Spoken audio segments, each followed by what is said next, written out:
Frustrated that your Nintendo Switch won't display on your TV when docked? Here are some troubleshooting steps to get dock mode working again.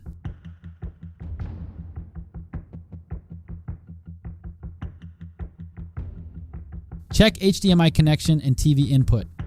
Make sure the HDMI cable running from the dock to your TV is securely plugged in at both ends.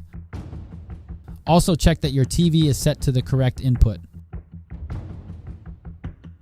Reseat the switch in the dock.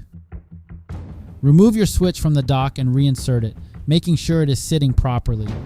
You should hear a click when it connects in the dock. Update your Switch software.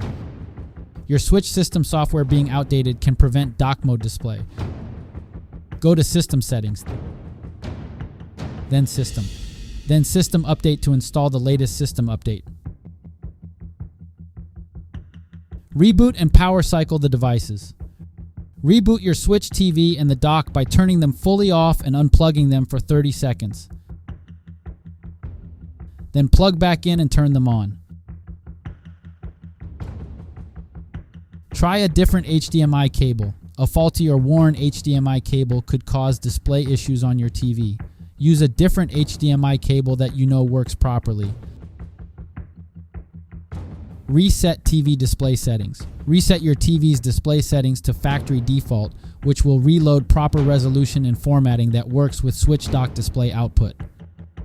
If no solutions work, it may indicate hardware issues requiring Nintendo service. But trying these steps should resolve most software-related Switch dock display problems.